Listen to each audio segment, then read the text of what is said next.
setiap hari seperti embun pagi sejukkan hati. Ucapkan syukur, Tuhan Yesus baik, biar kita tahu perkataan yang baik. Tuhan sediakan kebutuhanku, Dia akan cukupkan semua yang ku perlu. Dia sembuhkan semua sakitku, berikan damai sejahtera yang lampaui akalku. Tuhan buka jalan, pimpin semua langkahku. Dia tiang awan dan tiang apiku. Dari Nehemia pasal yang ke-8. Ketika tiba bulan yang ke-7, sedang orang Israel telah menetap di kota-kotanya, maka serentak berkumpullah seluruh rakyat di halaman di depan pintu gerbang air. Mereka meminta kepada Ezra, ahli kitab itu, supaya ia membawa kitab Taurat Musa, yakni kitab hukum yang diberikan Tuhan kepada Israel. Lalu pada hari pertama bulan yang ke-7 itu, Imam Ezra membawa kitab Taurat itu ke hadapan jemaah, yakni baik laki-laki maupun perempuan, dan setiap orang yang dapat mendengar dan mengerti. Ia membacakan beberapa bagian daripada kitab itu di halaman di depan pintu gerbang air, dari pagi sampai tengah hari, di hadapan laki-laki dan perempuan, dan semua orang yang dapat mengerti. Dengan penuh perhatian, seluruh umat mendengarkan pembacaan kitab Taurat itu. Ezra, ahli kitab itu, berdiri di atas mimbar kayu yang dibuat untuk peristiwa itu. Di sisinya sebelah kanan berdiri Matitya, Sema, Anaya, Uria, Hilkia, dan Maasea.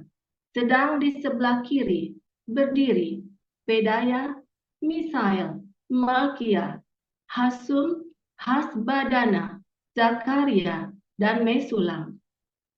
Ezra membuka kitab itu di depan mata seluruh umat karena ia berdiri lebih tinggi dari semua orang itu. Pada waktu ia membuka kitab itu, semua orang bangkit berdiri. Lalu Ezra memuji Tuhan, Allah yang Maha Besar, dan semua orang menyambut dengan amin, amin, sambil mengangkat tangan. Kemudian mereka berlutut dan sujud menyembah kepada Tuhan dengan muka sampai ke tanah.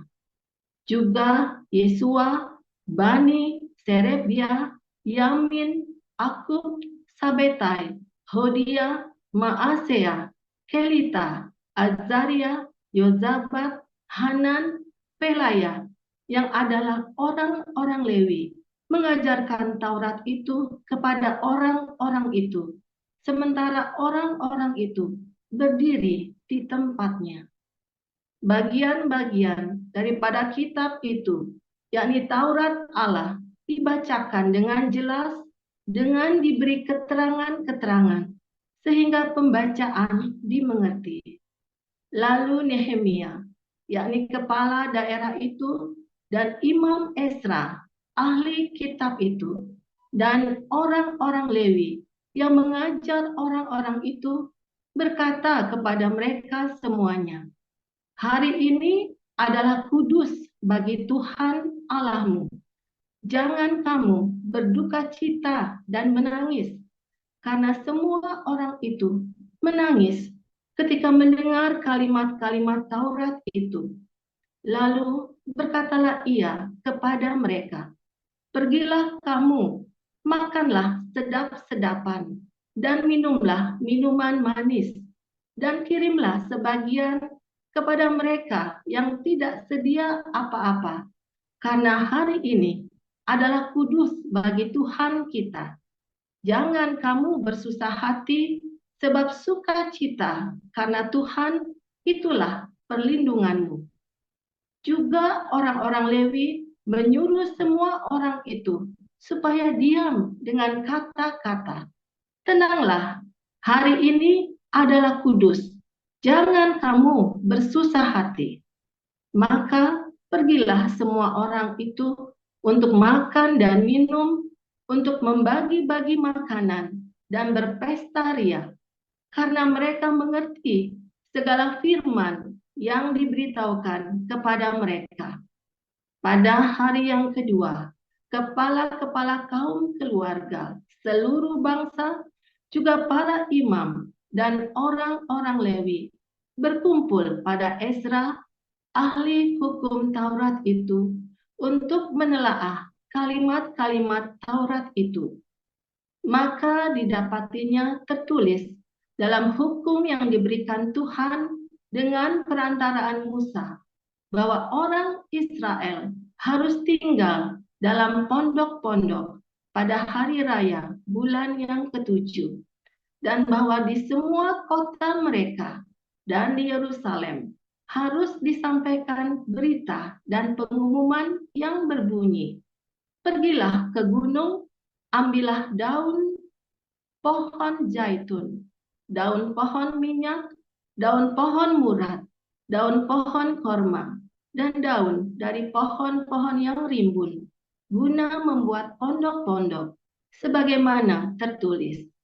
Maka pergilah orang mengambil daun-daun itu, lalu membuat pondok-pondok, masing-masing di atas atap rumahnya, di pekarangan mereka, juga di pelataran-pelataran rumah Allah, di lapangan pintu gerbang air, dan di lapangan pintu gerbang Efraim. Seluruh jemaah yang pulang dari pembuangan itu membuat pondok-pondok dan tinggal di situ. Memang sejak zaman Yosua bin Nun sampai hari itu, orang Israel tidak pernah berbuat demikian. Maka diadakanlah pesta ria yang amat besar. Bagian-bagian kitab Taurat Allah itu dibacakan tiap hari dari hari pertama sampai hari terakhir. 7 hari lamanya mereka merayakan hari raya itu, dan pada hari yang ke-8 ada pertemuan raya sesuai dengan peraturan. Ketahuilah bahwa pada hari-hari terakhir akan datang masa yang sukar. Manusia akan mencintai dirinya sendiri dan menjadi hamba uang. Mereka akan membual dan menyombongkan diri. Mereka akan menjadi pemfitnah.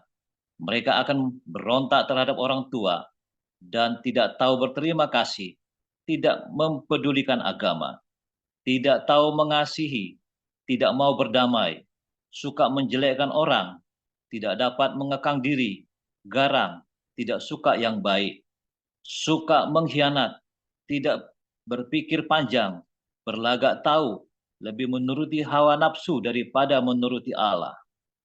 Secara lahiriah, mereka menjalankan ibadah mereka, tetapi pada hakikatnya mereka memungkiri kekuatannya. Jauhilah mereka itu. Sebab di antara mereka terdapat orang-orang yang menyelundup ke rumah orang lain dan menjerat perempuan-perempuan lemah yang syarat dengan dosa dan dikuasai oleh berbagai nafsu, yang walaupun selalu ingin diajar, namun tidak pernah dapat mengenal kebenaran.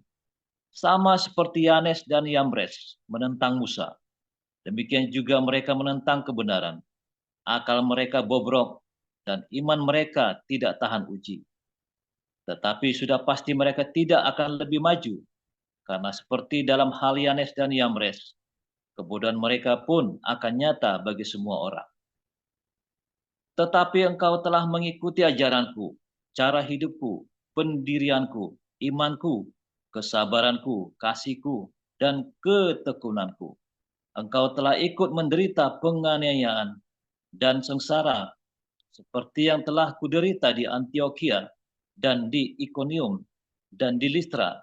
Semua penganiayaan itu kuderita dan Tuhan telah melepaskan aku daripadanya.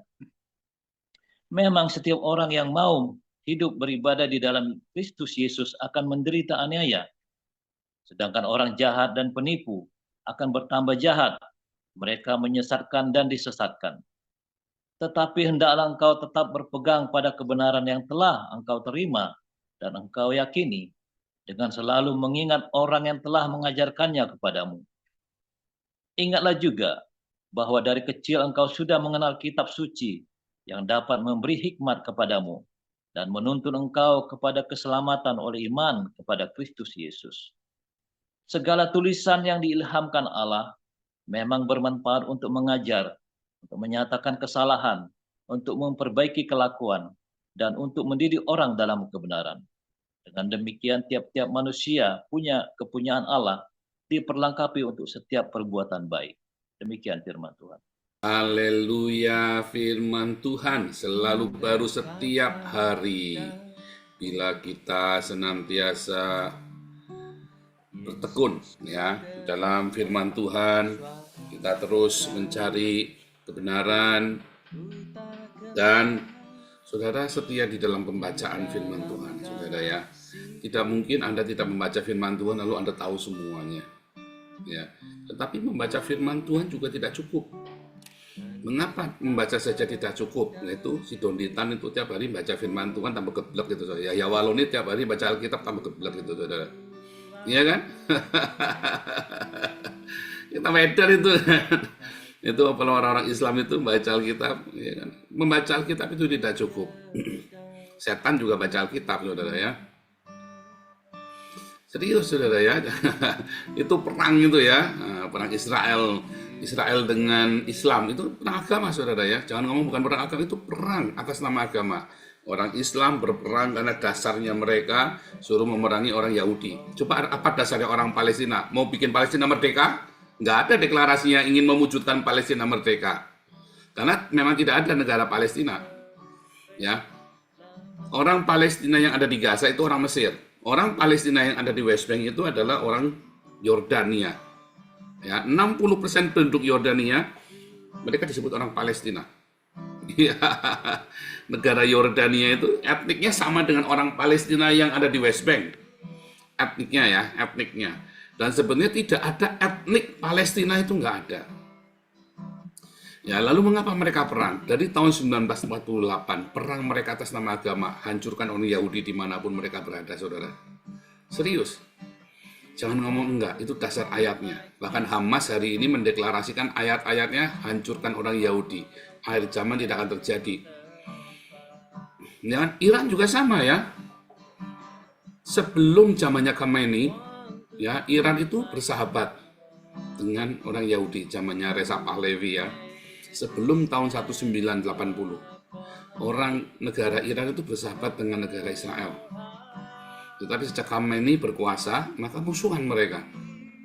Nggak ada angin, nggak ada hujan, pokoknya karena memang ada dasar dari Al-Quran.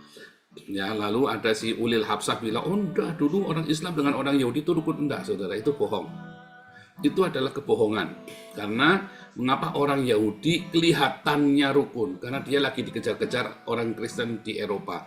Mereka bersembunyi di negara Islam dan mereka diperlakukan dengan lebih buruk ternyata. Ya, loh, seorang rabai terkenal, ya, rabai terkenal yang pengajarannya menjadi panutan orang Yahudi namanya Maimonides, itu yang mengatakannya bahwa mereka ya diperlakukan dengan sangat buruk, lebih buruk daripada orang Kristen memperlakukan mereka. Serius, saudara ya. Dan itu bukan kosong ya, sudah pernah saya jelaskan. Nanti kapan-kapan kita buka lagi nanti ya. Atau walaupun nanti malam kita buka lagi ya, satu-satu urutannya ya. Saya buka satu-satu jurnalnya, saya tunjukkan ini loh. Saya tunjukkan bukti-buktinya. Itu perang agama, saudara ya. Makanya mereka mati-matian. Karena perang agama. Orang Islamnya, orang Hamasnya, ya, mereka pegang ayat Al-Quran. Ya, orang Israel yang mereka pegang ayat Alkitab dari Perjanjian Lama, mereka pegang teguh. Sama-sama pegang ayat Alkitab, sama-sama pegang ayat Al-Quran. Dan mereka bunuh-bunuhan. Lalu kalau kalian bilang Allahnya satu, turunin dua kitab, Al-Quran sama Torah yang berbeda, lalu mereka bunuh-bunuhan. Allahnya geblek, saudara. Tuhan edan, saudara. Oh serius, saudara ya? Oh menghina? Oh bukan, memang Tuhannya geblek. Kalau bilang Tuhan itu cuma satu, lalu dia turunkan dua kitab yang berbeda, saudara. Salah satu pasti palsu atau Tuhannya yang geblek, edan, sinting, miring, gila, saudara. Jangan kamu sembah lagi Tuhan compong itu, saudara. Beneran, saudara. Ya, pagi-pagi diajari geblek-geblek ya, saudara ya. Tapi iya, itu Tuhan gila kalau bilang Tuhannya cuma satu, ngajari dua bunuh-bunuhan. Nah, Tuhan tidak pernah ajarkan kita untuk saling membunuh. Ya, makanya orang Israel, nama tentaranya adalah IDF, Israel Defense Force. Ya, beda dengan Hamas, violence. Ya, memang mereka ingin menghancurkan Israel. Ya, tetapi kalau Israel namanya Israel Defense karena mereka bertahan. Makanya setiap tindakan orang Islam dan orang-orang Israel, dua-duanya setiap kali mau perang, mereka punya ayat-ayat, masih yang satu pegang Al-Quran, satu pegang Torah. Saudara. Dua-duanya dasar dari kitabnya masing-masing. Ya. Sama seperti waktu perang salib, masing-masing pegang kitabnya masing-masing. Ya. Nah, jadi orang baca kitab suci itu tambah baik nggak? Belum tentu. Kamu jangan pikir kamu baca kitab suci tambah baik, tambah edan, iya saudara. Karena kamu membaca kitab suci untuk mencari pembenaran. Kamu cari kitab suci, kamu cari ayat-ayat ya dipakai untuk membenarkan kebodohanmu, membenarkan hawa nafsumu. Ya, karena kamu selalu membaca Alkitab, cari-cari ayat, cari yang untuk ngadem-ngademin hatimu, padahal hatimu sudah tahu itu salah. Ya, misalnya nih, kamu mau korupsi. Terpaksa apa saya lakukan, Pak? Mengapa? Karena firman Tuhan berkata di dalam 1 Timotius 5, Pak, ayat 8. Barang siapa tidak memeliharakan sanak familinya, keluarganya, lebih buruk dari orang murtad. Pak, anak saya, Pak, masa mau sekolahnya di SD negeri, Pak? Harus di sekolah swasta, Pak. Di sekolah yang mahal, Pak, Cambridge. Wah, anak saya harus sekolah, Pak. Saya harus peliharakan keluarga saya, Pak. Memelihara keluarga itu anaknya tidak perlu sekolah di Cambridge, saudara ya. Memeliharakan keluarga anaknya sekolah negeri kan apa-apa tetap terpelihara. Banyak yang tidak bisa sekolah juga. Ya, Pak, saya kalau tidak punya mobil kan keluarga saya tidak terpelihara. Alasanmu itu. Lalu kamu cari-cari ayat buat membenarkan. Kamu pengen kawin lagi kan, gatel kan, dasarnya kan itu si burung perkutut, gatel orang. Lalu kamu alasannya, oh karena firman Tuhan berkata, kalau boleh boleh bercerai karena zina, lalu kamu cari jebakan supaya istrimu itu berzina dengan temanmu, saudara. Saya pernah, saudara ya, saya pernah punya, ini yang dulu yang mau mensyahadatkan saya Islam itu, saudara ya. Orang ini mau mensyahadatkan saya, terus orang ini selalu bisik-bisik cerita sama saya, saudara ya. Istrinya itu mu'alaf, saudara ya. Saya dulu mau jadi Islam, saudara ya, gara-gara saya marah sama pendeta, sama gereja-gereja saya marah, saudara ya. Karena memang brengsek ini gereja-gereja pendeta-pendeta ini. Jadi saya mau jadi Islam, saya mau dimualafkan sama dia. Terus orang ini dia bersiasat, saudara ya. Istrinya dijebak sama temennya supaya istrinya itu terbukti pacaran sama temennya, ya pegang-pegangan atau mesra-mesraan supaya dia boleh kawin lagi, saudara. Ya minimal talak 1. Lalu dia mau kawin lagi karena istrinya kan dulu Kristen jadi Islam, janjiannya waktu nikah nggak mau kawin lagi, nggak boleh. Saya mau jadi Islam tapi kamu nggak boleh kawin lagi. Nah, ternyata tetap kawin lagi, makanya kamu burung udah disangkar, semua perjanjian buyar, saudara. Burung sudah masuk sangkar, kiku, kiku, kiku, bullshit semua, saudara. Aduh, dia cari sangkar yang lain. Goblok kamu, mau kawin dijanjeni. Jelas Islam, boleh poligami. Kamu mau kawin sama orang Islam. Sudah jelas pasti poligami. Bohong kalau tidak poligami. Minimum dia pasti kawin siri di belakangmu. Ya, udah pasti Islam kok, memang disuruh kok. Sunnah nabinya kok istrinya 4. Jadi tidak mungkin kamu tidak poligami, saudara. Kasihan ya saudara ya. Dan kamu juga sama-sama. Wah, kalau gitu ngapain Pak? Ini boleh cerai Pak, asal dia kewenangan berzina. Istrimu kamu jebak, suamimu kamu jebak, saudara. Kamu cari pembenaran. Makanya Tuhan Yesus bilang, ya, lalu kenapa katanya para ahli Taurat dan orang Farisi, lalu kenapa Musa suruh kasih surat cerai? Karena kamu degil, dasmu, patakmu itu loh, udah digebuk pakai palu, pakai hammer yang gede, saudara. Kamu degil, kamu tuh cari-cari perkara. Pada awalnya tetap tidak boleh bercerai dengan alasan apapun juga. Bahkan termasuk karena perzinahan. Karena kalau berzina bukan cerai, saudara, dirajam pakai batu. Sebenarnya kalau berzina bukan dicerai, dirajam pakai batu sampai mati, saudara. Ya, kamu cari-cari ayat lagi, pokoknya cari-cari pembenaran, saudara ya. Cari pembenaran kamu ya, untuk membenarkan semua hawa nafsumu, ya, untuk membenarkan semua ketakutanmu, untuk membenarkan keserakahanmu. Wah, kita ini kan menjadi kepala bukan ekor. Wah, malu Pak kalau kita cuman pakai motor butut, mobil butut Pak. Malu Pak. Waduh, saudara. Kok tiba-tiba saya dapat monyet ini di TikTok, saudara ya. Nah, ada yang ngintip-ngintip ini monyetnya, ini dapat monyet ini. Dapat monyet tadi, dik gitu.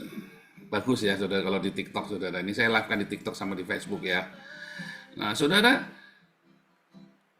itulah yang terjadi kalau kamu baca ayat Alkitab cuma buat cari pembenaran.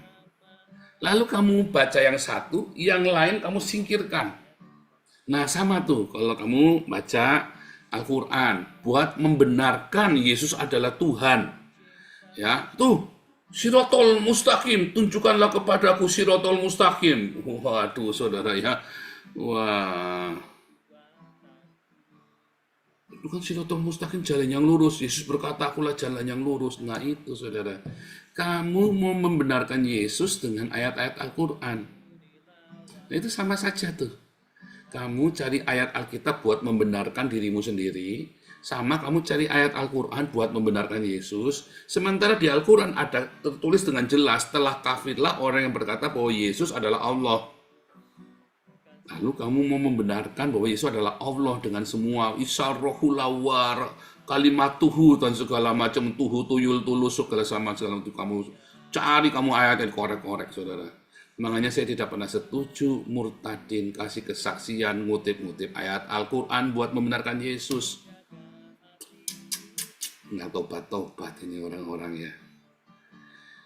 Kamu mau membenarkan Yesus Kristus yang adalah Tuhan Allah yang agung dengan majalah kuncung. Otakmu itu tidak dipikir, saudara. Jangan pernah kamu membenarkan Yesus ya dengan majalah kuncung seperti Al-Quran. Serius, saudara ya. Kamu jangan pernah mencari-cari pembenaran. Karena kamu kan kehabisan ayat kan. Karena kamu sebenarnya nggak punya iman.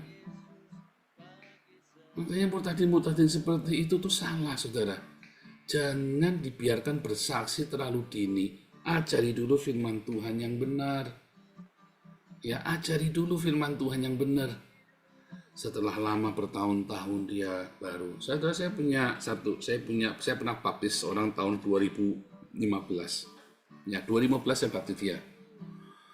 2020 saya baru orbitkan dia pelan-pelan, saudara. Saya muridkan, dia udah S2, dia belajar S3, baru tuh saya mulai itu. S3 teologi ya, S2 teologi dari alma mater saya. Jadi setelah saya muridkan, saya pergi ke Belanda, lalu dia masuk ke kampus yang saya sekolah teologi. Sampai dia ambil doktoran ambil doktor teologi juga. Baru tuh dia boleh ngajar. Saya masih nggak sembarangan pamerin orang, saudara ya. Harus sudah matang.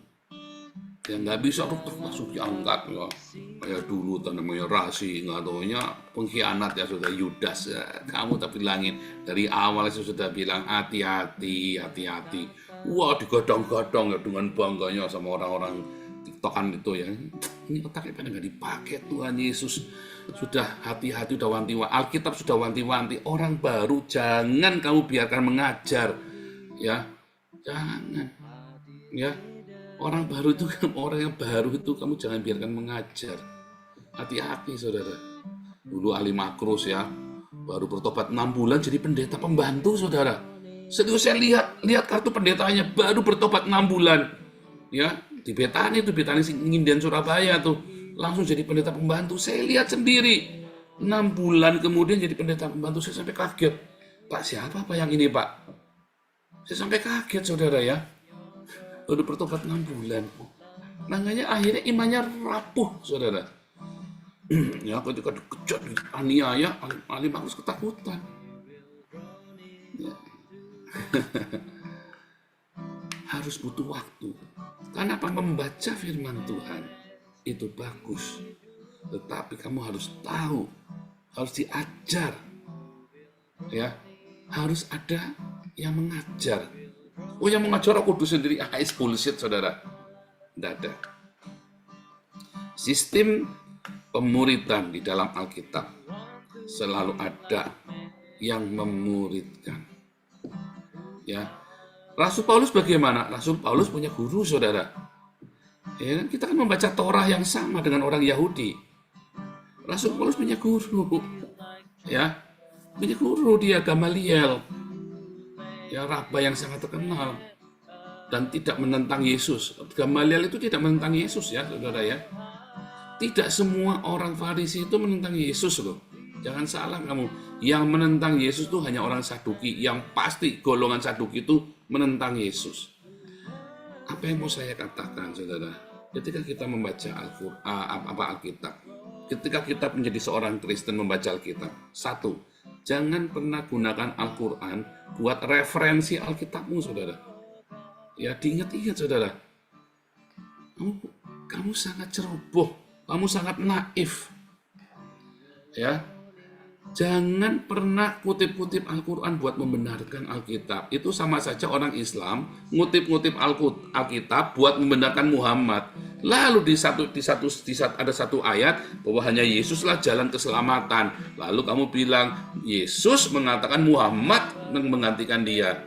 Padahal Yesus berkata, akulah satu-satunya jalan keselamatan. Nah, tapi dia singkirkan ayat yang lain. Oh, palsu itu ayat yang lain itu. Keselamatan datang dari bangsa Yahudi, bukan dari orang Arab. Oh, itu palsu itu ayatnya. Kamu etan geblek, saudara. Kamu sakit jiwa. Yang satu dikutip, yang lain dibilang palsu. Lalu yang kamu tahu palsu yang mana, yang asli yang mana? Ngarang. Karena kamu baca Alkitab buat mencari pembenaran. Ya. Kedua, jangan puaskan hawa nafsumu, lalu kamu cari ayat Alkitab buat membenarkan kemarahanmu, buat membenarkan dendamu, buat kamu ceraikan istrimu, buat kamu menghukum orang lain, ya. Oh, firman Tuhan berkata, kata saksi Yehova kan, kalau orang sudah keluar dari komunitas kita harus dikucilkan, tidak boleh kita kasih salam lagi. Nah, itu dia, saudara. Akhirnya saksi Yehova kan bikin sulit diri sendiri kan. Anak beranak akhirnya nggak boleh ketemu.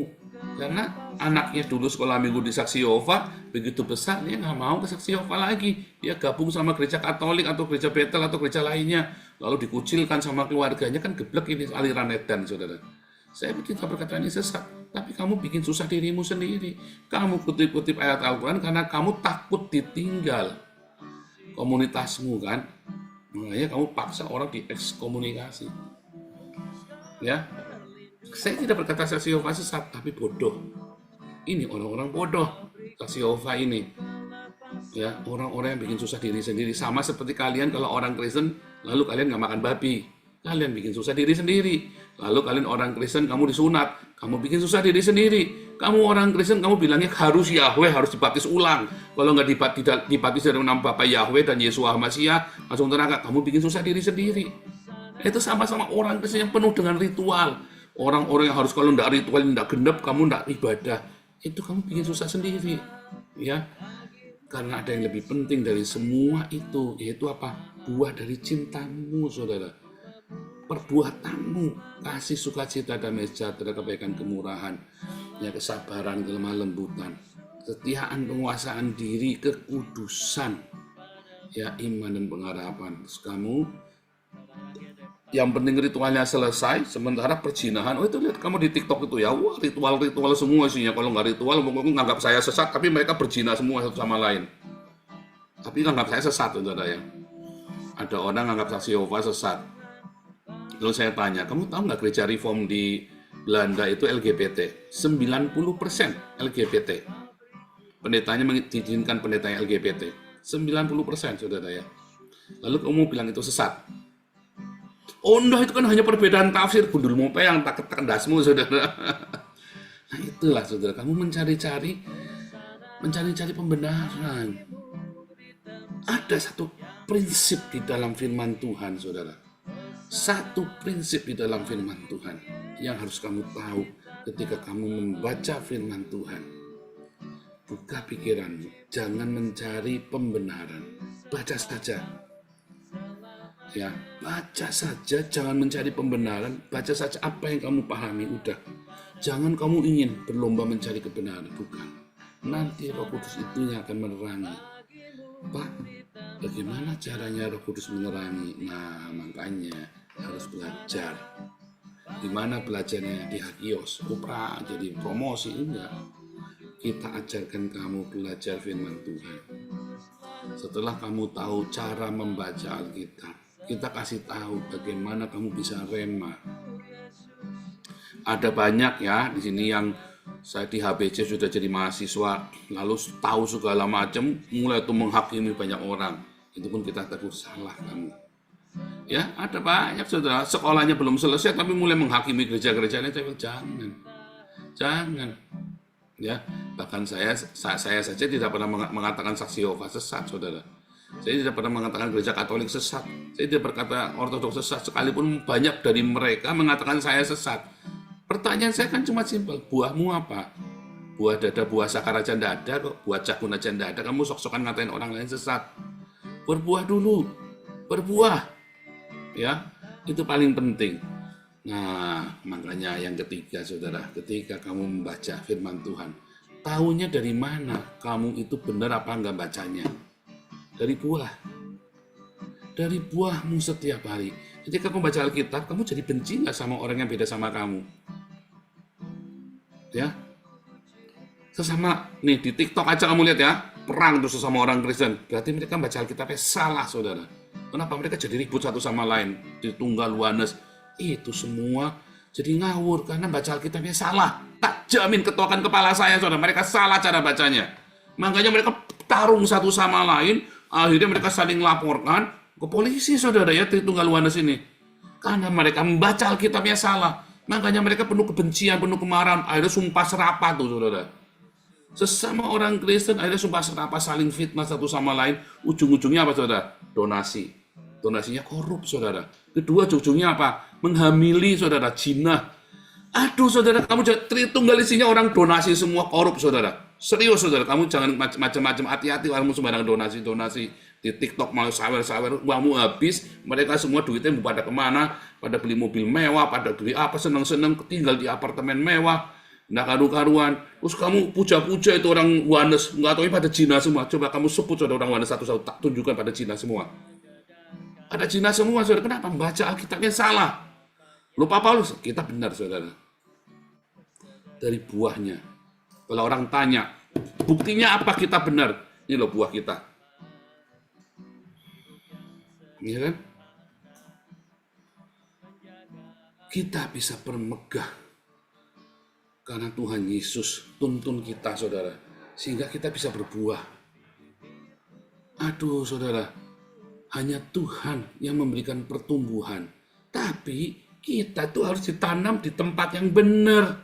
Kalau kamu tanamnya di tempat yang salah, ya, kamu mau bikin panti anak terang jadi anak terong. Serius, saudara. Mau bikin panti asuhan, bikinnya kolam renang. Baptis orang belum tentu setahun sekali, bikinnya kolam renang, saudara. Ya kan, akhirnya kamu cuma nyesatin orang.